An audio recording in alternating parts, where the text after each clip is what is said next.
One India Kannada YouTube ಚಾನೆಲ್ಗೆ ಸ್ವಾಗತ. ನಾನು ರಶ್ಮಿ. ಮಾಜಿ ಮುಖ್ಯಮಂತ್ರಿ ಎಸ್.ಎಂ. ಕೃಷ್ಣ ಕಾಂಗ್ರೆಸ್ ತೊರೆದ ನಂತರ ಬಿಜೆಪಿ ಸೇರ್ತಾರೆ ಅನ್ನೋ ಹಲವಾರು ಗೊಂದಲಗಳ ನಡುವೆ ಇದೀಗ ಯಡಿಯೂರಪ್ಪನವರು ಬಿಜೆಪಿಗೆ ಕೃಷ್ಣ ಅವರು ಸೇರ್ಲಿದ್ದಾರೆ ಎಂದು ಸ್ಪಷ್ಟಪಡಿಸಿದ್ದಾರೆ.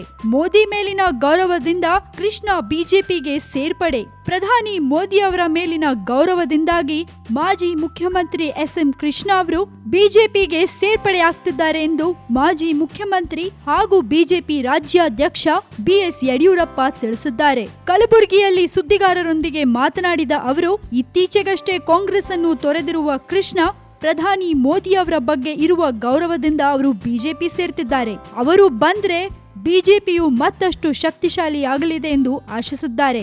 ಗುರುವಾರವಷ್ಟೇ ತುಮಕೂರಿನಲ್ಲಿ ಸುದ್ದಿಗಾರರೊಂದಿಗೆ ಮಾತನಾಡಿದ್ದ ಅವರು, ಎಸ್.ಎಂ. ಕೃಷ್ಣ ಅವರು ಬಿಜೆಪಿಗೆ ಇನ್ನೇನು ಸೇರ್ಪಡೆ ಆಗ್ತಿದ್ದಾರೆ ಎಂದು ಹೇಳಿದ್ದಾರೆ. ಎಸ್.ಎಂ. ಕೃಷ್ಣ ಅವರು ಪಕ್ಷ ತೊರೆದ ನಂತರ ಕಾಂಗ್ರೆಸ್ ತನ್ನ ಬಲವನ್ನ ಕಳೆದುಕೊಂಡಿದೆ.